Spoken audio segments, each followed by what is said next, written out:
To truly comprehend the genesis of the figure who would eventually dominate the winter festivities of the entire globe, we must first methodically strip away the modern commercialized trappings of snow-dusted pine trees, twinkling electric lights, and flying reindeer, transporting ourselves instead to the sun-drenched, marble-paved streets of Patara in the 3rd century AD.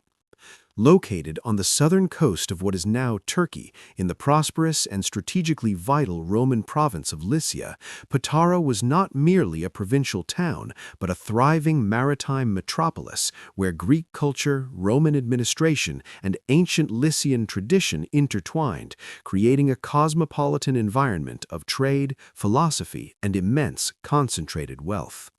The city was famous for its grand lighthouse, one of the oldest in the world, and its massive granaries that stored wheat for the empire, symbols of the very commerce that Nicholas's family profited from.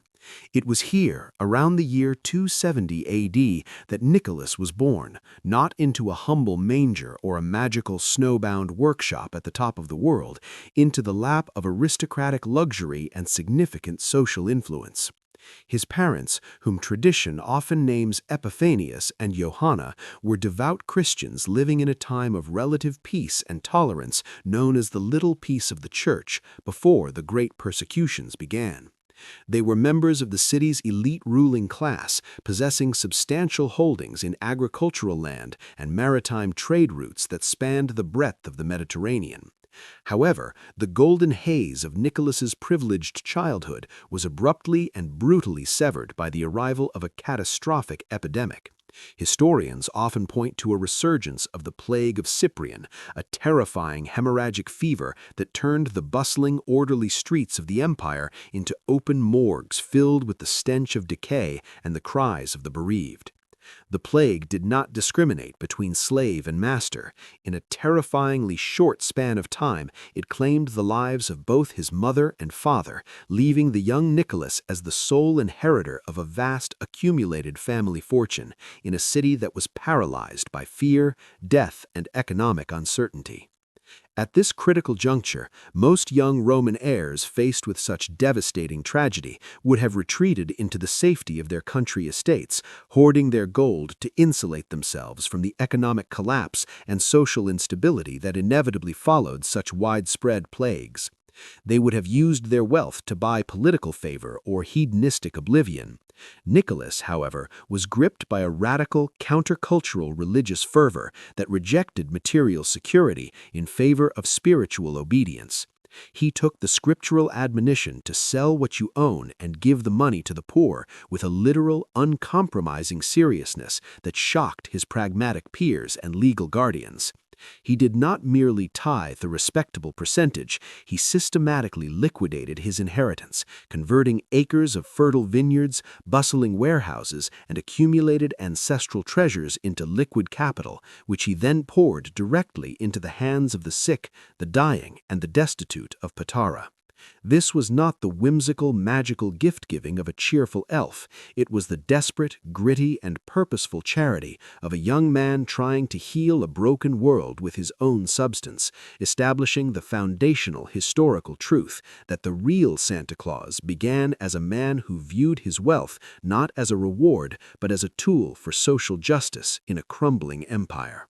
Before we continue this journey through the centuries, unearthing the rugged, often dangerous, and deeply human life of the real Saint Nicholas, a story that involves damp prison cells, heated theological battles, and daring high-stakes grave robberies, I would like to take a brief moment to ask for your essential support. Creating detailed, historically accurate documentaries like this requires immense research and resources. If you believe in the importance of digging deeper into history and separating the commercial myths from the fascinating, complex historical realities, please take a second to hit that like button. It makes a tremendous difference in helping this content battle the algorithms and reach more people who are hungry for the truth.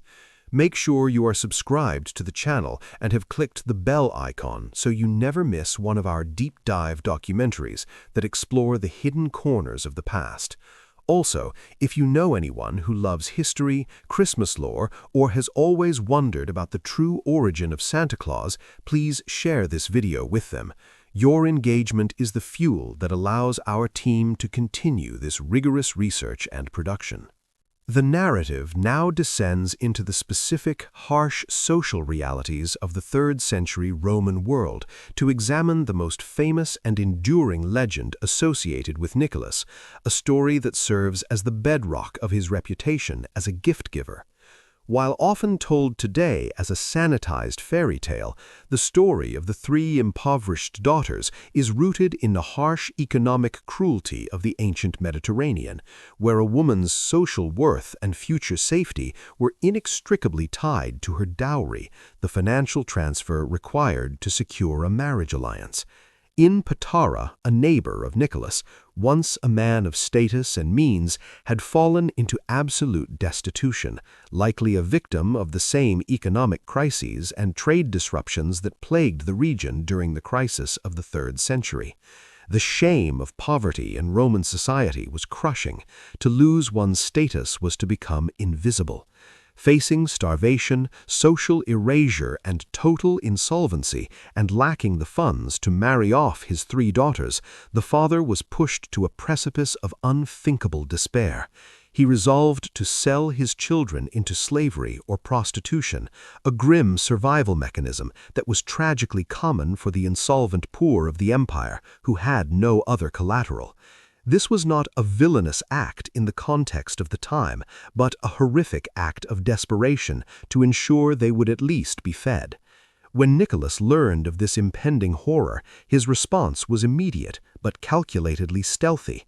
He understood that public charity might shame the proud, fallen father, deepening his humiliation, so he chose the cover of darkness to preserve the family's dignity.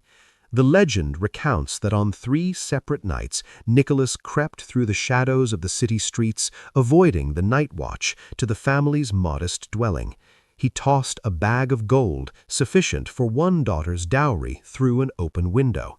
These bags of gold reportedly landed in stockings or shoes left by the embers of the fire to dry, birthing the custom we practice today. On the 3rd night, the father, determined to discover the identity of his mysterious savior, lay in wait in the dark, overwhelmed with gratitude and curiosity.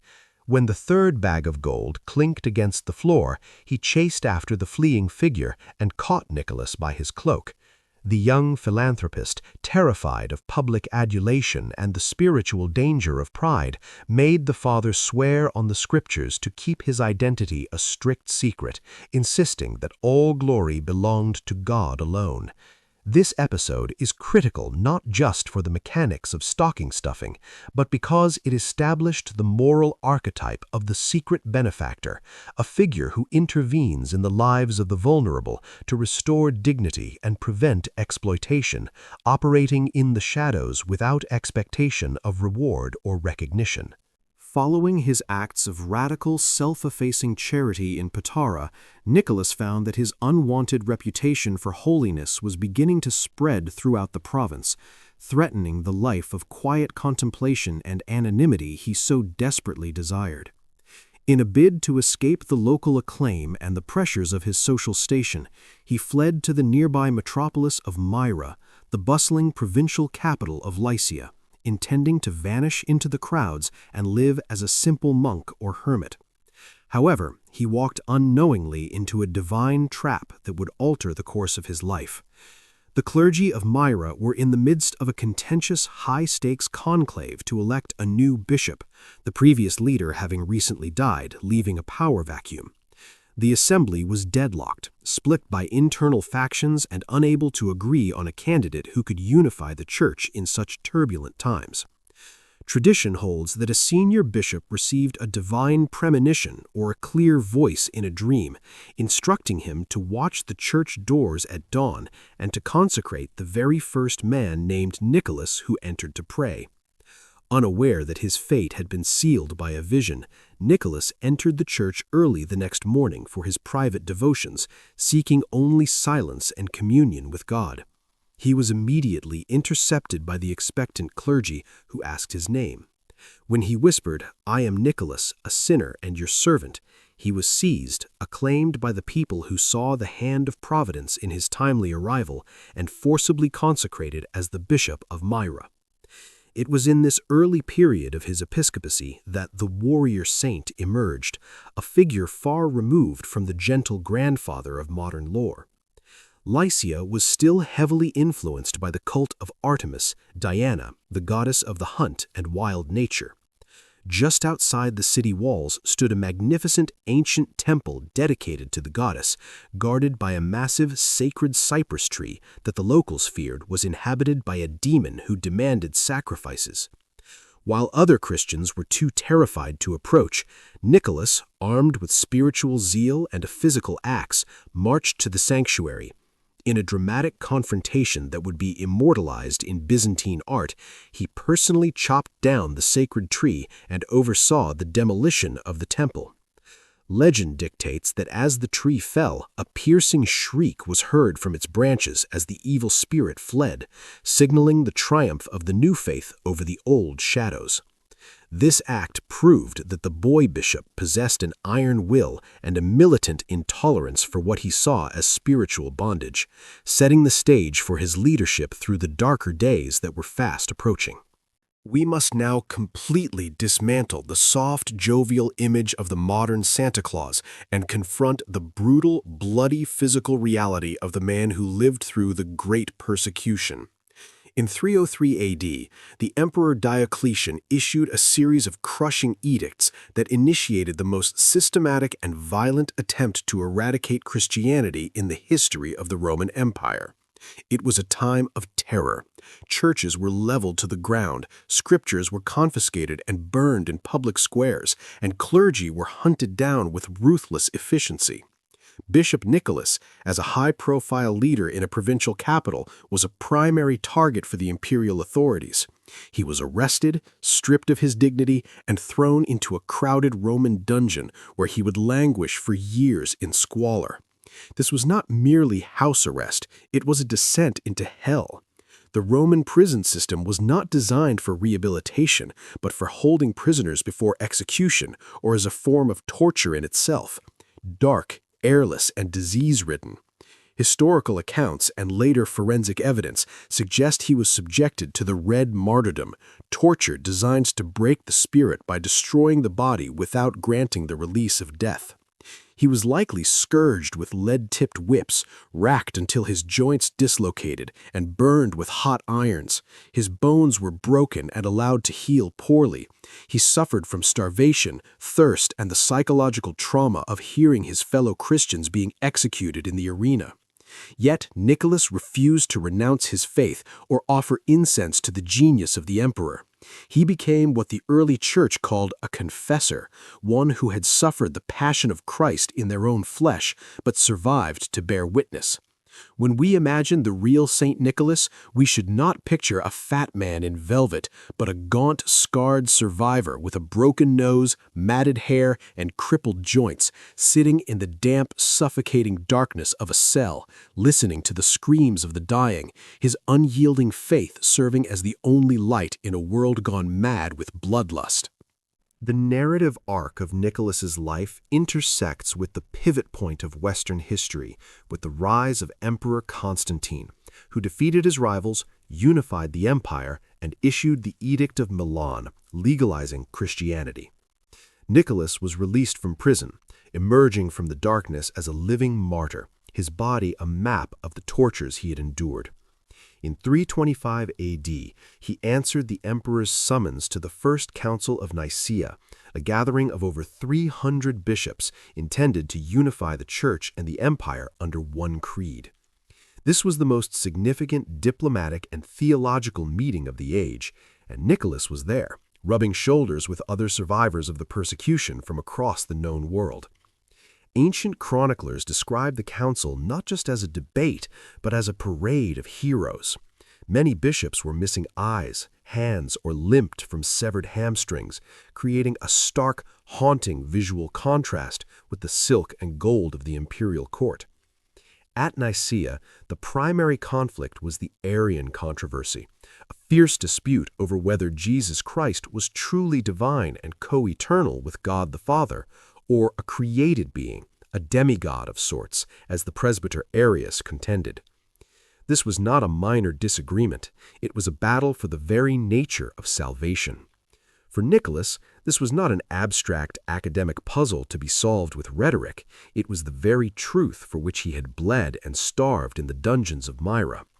He stood firmly with the orthodox faction, championing the term homoousios, of one substance, to describe the relationship between the Father and the Son. This chapter portrays Nicholas as a hardened veteran of spiritual warfare, a man who had stared down the might of Rome and was now prepared to stare down heresy, proving that his legacy is built as much on his fierce defense of theological truth as on his kindness to the poor. It is within the high-stakes, pressure cooker atmosphere of the Council of Nicaea that we encounter the most explosive and hotly debated legend of Saint Nicholas, a story that forever shatters the image of him as a passive, gentle soul. As Arius stood before the emperor and the assembled bishops, eloquently and persuasively arguing that there was a time when the sun was not, essentially demoting Christ to the status of a creature, Nicholas sat in the audience, his indignation rising with every word of what he considered blasphemy. The legend tells us that the Bishop of Myra, unable to tolerate what he perceived as a direct assault on the divinity of the Savior he loved, abandoned all protocol and decorum. He stood up, strode purposefully across the floor of the council chamber, and, in front of the horrified assembly and the emperor himself, struck Arius across the face. The sound of that slap echoed through history. It was a shocking act of violence in a sacred setting, a breach of imperial peace, and a personal insult to the emperor's guest. Nicholas was immediately seized by the imperial guards, stripped of his pallium, the symbol of his episcopal authority, and thrown into a prison cell, facing potential deposition or exile for his lack of self-control. However, the story continues with a miraculous vindication. During the night, Jesus Christ and the Virgin Mary appeared to Nicholas in his lonely cell. They asked him, "Why are you here?" To which he replied, "Because I loved you too much." In response to his zeal, Jesus returned the gospel book to him, and Mary placed the episcopal robes back on his shoulders. When the jailers arrived in the morning, they found Nicholas fully vestmented and calmly reading scripture, bathed in a supernatural light. Whether fact or folklore, this story defines the zeal of Nicholas, a man of fiery temperament who prioritized the defense of his God over social decorum, adding a complex humanity to the saint. Returning to his diocese in Myra after the council, Nicholas continued to demonstrate a fearlessness that defied imperial authority, particularly when it came to the administration of justice and the protection of his people. The historical record gives us a dramatic account involving a corrupt Roman governor named Eustathius who had been bribed to execute 3 innocent generals, some versions say local citizens, on trumped-up charges of treason. When Nicholas heard of the impending execution, he didn't hesitate or send a messenger. He rushed to the execution ground, known as the Place of Leo, arriving just as the executioner was raising his heavy sword to behead the first kneeling prisoner. In a scene that would fit a modern action movie, the elderly bishop stormed through the crowd, ran up the scaffold, and grabbed the naked blade of the executioner's sword with his bare hands. He wrestled the weapon away and threw it to the ground, placing his own body between the killer and the condemned men. He then turned his blazing gaze upon the governor Eustathius, publicly rebuking him for his corruption and threatening to report him directly to Emperor Constantine unless the men were immediately released and exonerated. The governor, withered by the moral force of the bishop and perhaps fearing the political consequences of a report to the emperor, capitulated on the spot.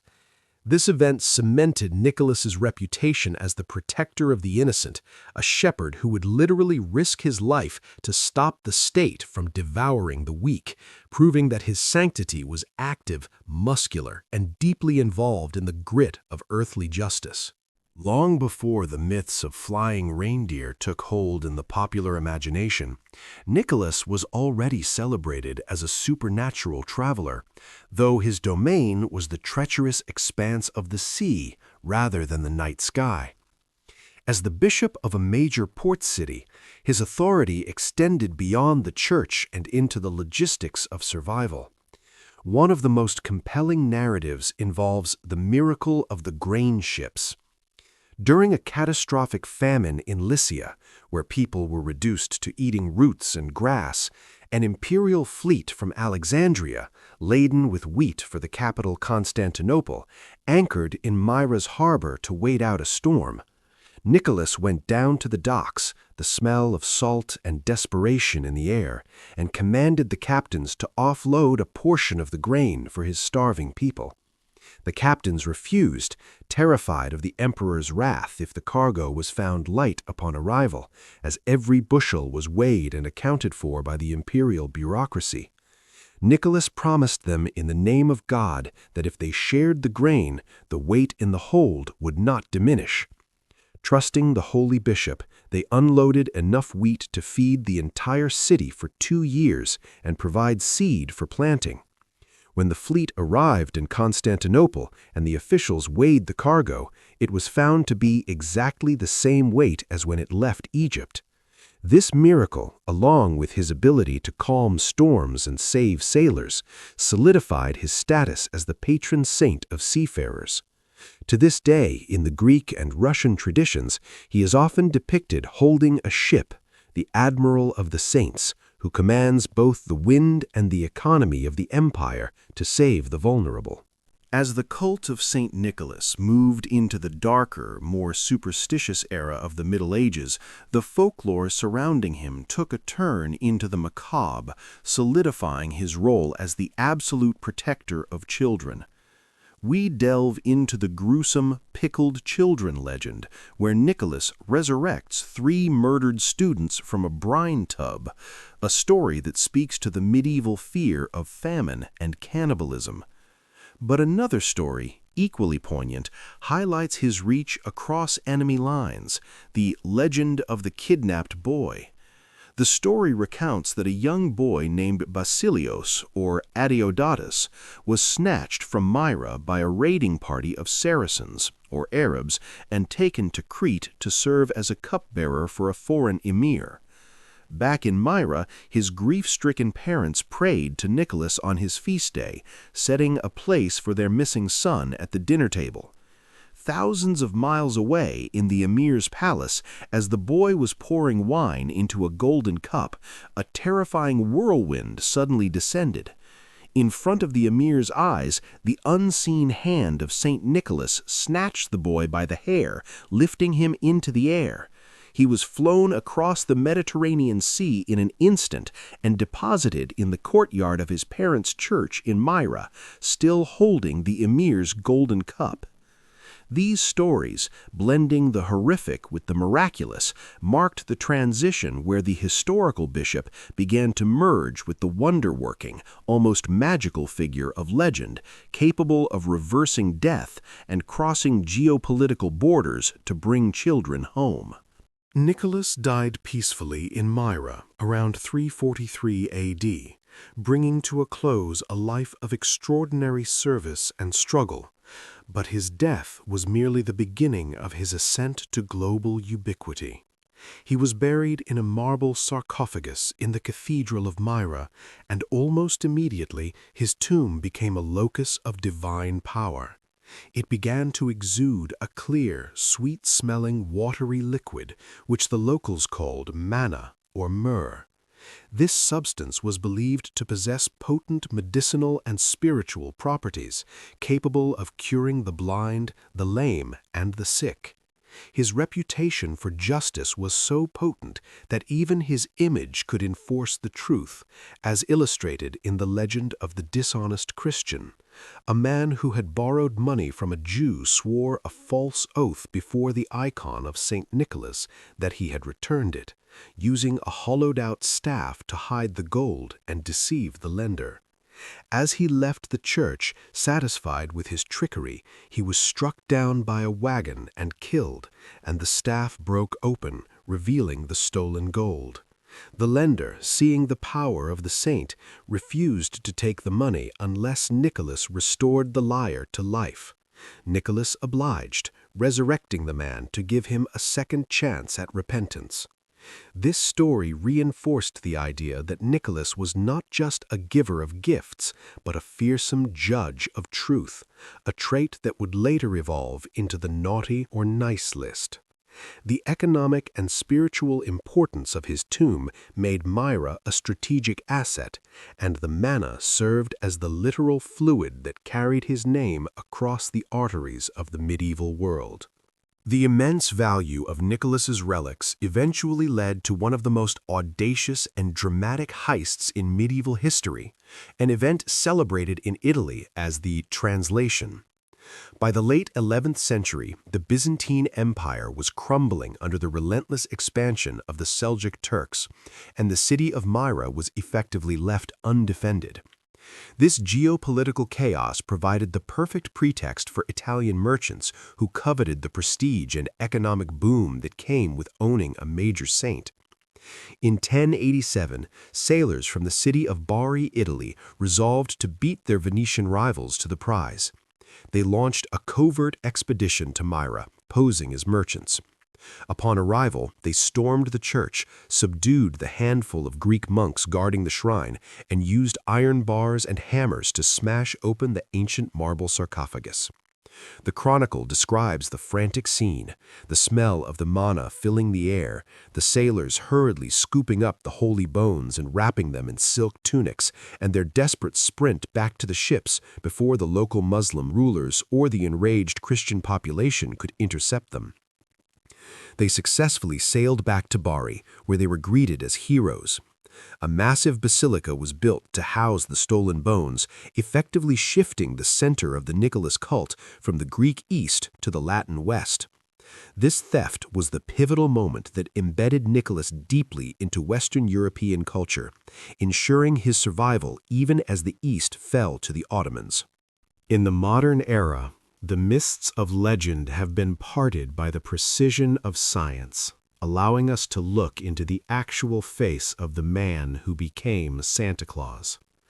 In the 1950s, and again in 2005, the Vatican permitted scientific teams to open the crypt in Bari and examine the skeletal remains.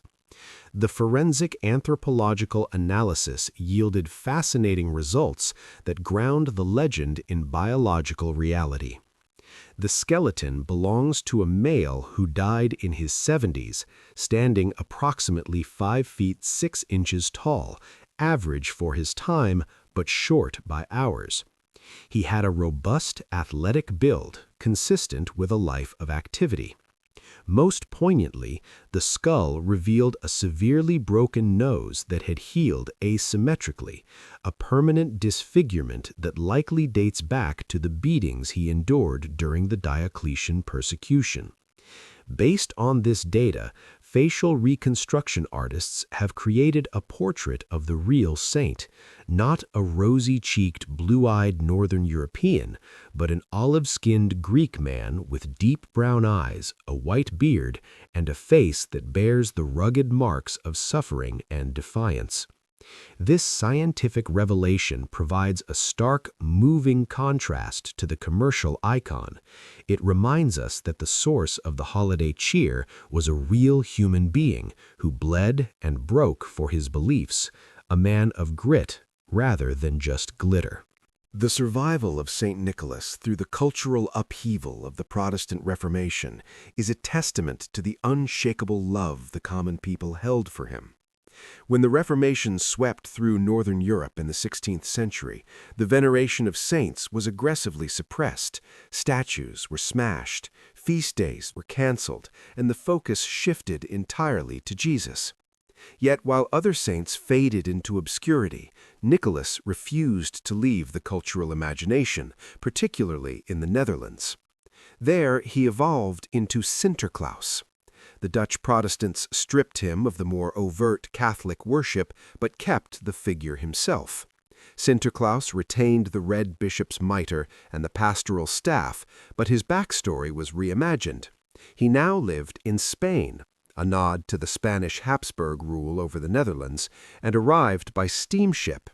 He rode a white horse, a symbol of nobility, over the rooftops, dropping gifts down chimneys for good children.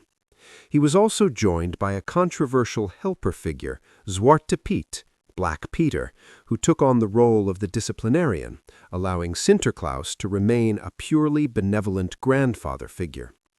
This chapter explains how this unique Dutch adaptation acted as a cultural lifeboat, preserving the core iconography of the gift-giving bishop through the anti-saint fervor of the Reformation, keeping the flame alive until it could cross the Atlantic.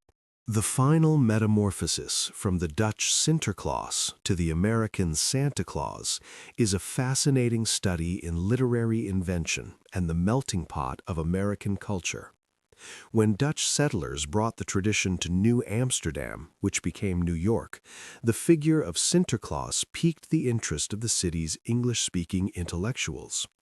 We explore how Washington Irving, in his satirical History of New York, 1809, first Americanized the name to Santa Claus and depicted him as a pipe-smoking Dutch sailor rather than a bishop.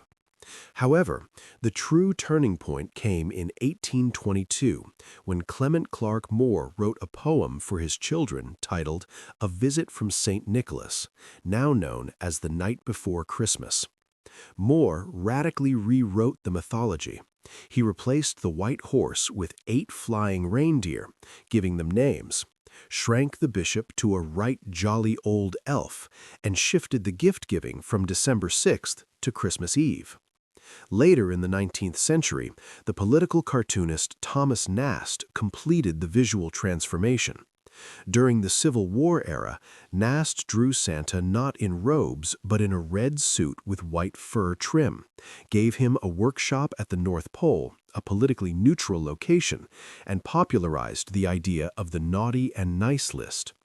This chapter tracks the secularization of the saint, showing how 19th century American creatives stripped him of his theology and authority to create a magical, domestic figure perfectly suited for a commercially emerging nation. We conclude our journey by analyzing the final polish put on the modern Santa Claus, a transformation that ironically turned an ascetic monk into the ultimate icon of global consumerism. In the 1930s, the Coca-Cola Company sought to increase winter sales and hired illustrator Haddon Sundblom to create a series of advertisements featuring Santa Claus. Sundblom didn't invent the red suit, but he standardized the image that the world knows today. The massive grandfatherly girth, the ruddy complexion, the twinkling eyes, and the specific vibrant shade of Coca-Cola red. This image was exported globally through American advertising, becoming the definitive version of the character. The documentary ends by reflecting on the profound paradox of this evolution. The real Nicholas, a man who gave away his wealth to the poor, who fasted, who fought for theological orthodoxy, and who suffered torture for his faith, has been transformed into the patron saint of shopping malls and toy stores. Yet, despite the heavy commercial overlay, the core spirit of the secret gift remains his enduring legacy. Every time a parent signs a gift from Santa, seeking no credit for themselves, they are unknowingly reenacting the midnight charity of the Bishop of Myra. In this act of selfless giving, the spirit of the real Saint Nicholas survives, hiding in plain sight behind the white beard of the myth he became.